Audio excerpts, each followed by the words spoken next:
Hey everybody, it's Melissa from Welcome to the Woods.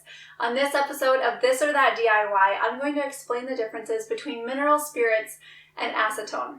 Being an avid DIYer, I've used both of these products many times, and while they can be used for similar things, they definitely are different in their own ways. Now, mineral spirits, sometimes called paint thinner, or sometimes labeled as paint thinner, in parentheses, low odor mineral spirits, tends to be used interchangeably with acetone.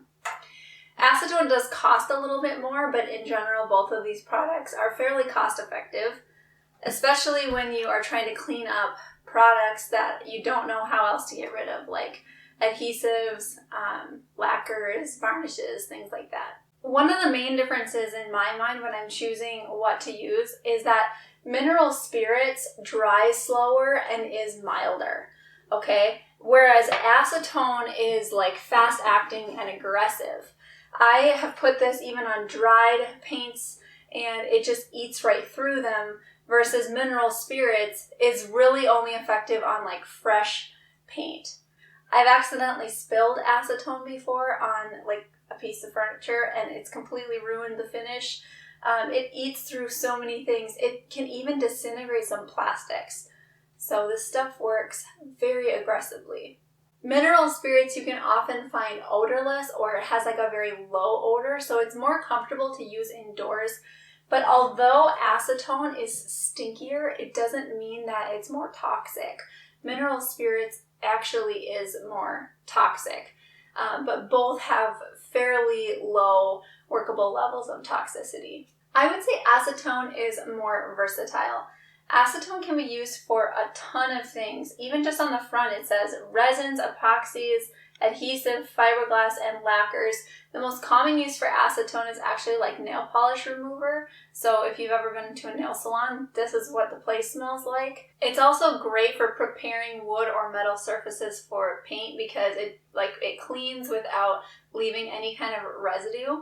Acetone is used by pharmaceutical companies, textile companies, and it can even be used to remove resin flux when soldering. So it has like so many random uses. It's a very versatile product. Mineral spirits can be used for some of the similar applications in regards to like paint, but it's mostly used for thinning paint. So it's used by like commercial painters, homeowners, and artists alike to thin out paints.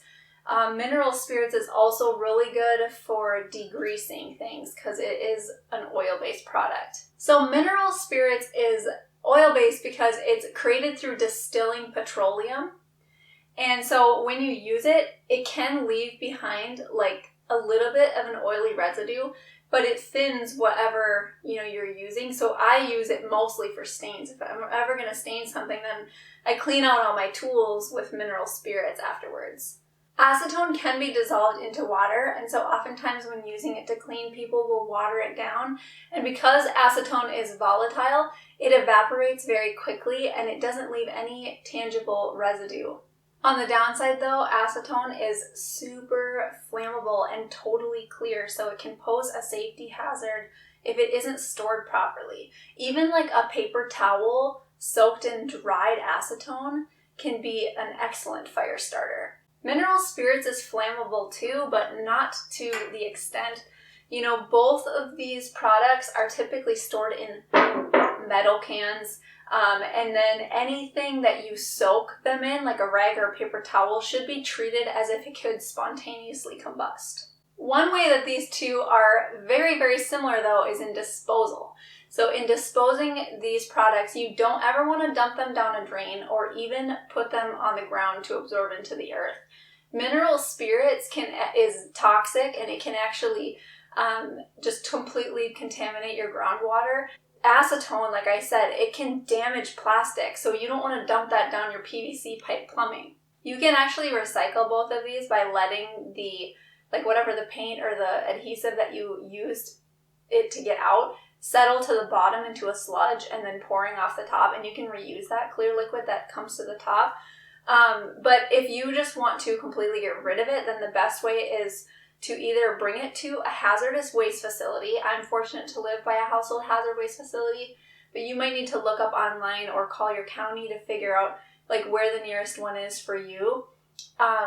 Or you can put it in a shallow container and then set it out to evaporate into the air. In small amounts, it's not dangerous for these solvents to evaporate into the air. Okay, I covered a lot in this video, but I hope I touched on some of the differences that you were wondering about between acetone and mineral spirits.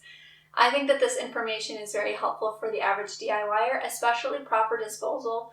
And if you learned something, don't forget to let me know in a comment below. And if you want to learn more about DIY and be inspired by the DIY projects that I'm up to, then subscribe to my channel. Welcome to the woods. Thank you so much for watching, and we'll catch you again next week.